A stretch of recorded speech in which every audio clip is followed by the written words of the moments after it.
the trackable gold comes from these 48 leases. The royalty rate across these mines ranges between 3% to 5%.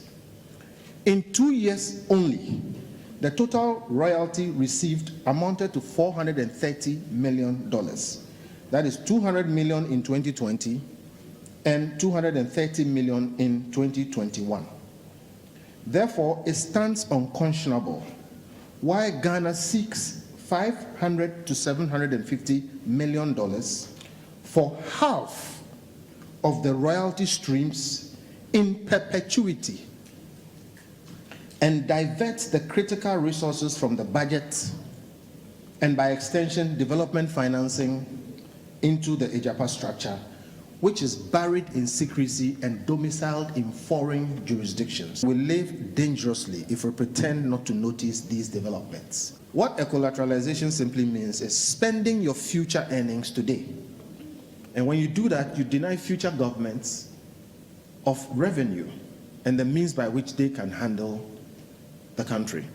The minister is inviting us to discuss the process and suggesting that our problem is with the process. Our problem is with the deal itself, whether it must be done or not.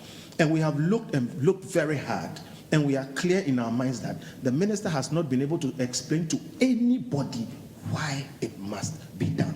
And that's all we are looking for. Educate Ghanaians so that Ghanaians understand, so that we don't get to the point of going to court, because it has to be stopped, whether they like it or not, because it is not in the favor of this country. Initially, when we started this advocacy, the conversation that was coming from government was that, oh, it is only 12 projects that they are signing to this transaction.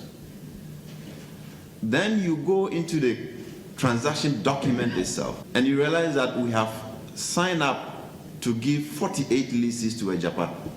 So if you use the output of the 12 projects to do a scenario to say that in 5 to 15 years, these projects or these leases will run out, then you're being deceptive. You're not telling the people what you have actually signed up for. Because the 48 leases, some of them have not even moved into production. There is no project on them as we speak. But what government is signing up for is that any project that comes out of those 48 leases, Agyapa will have interest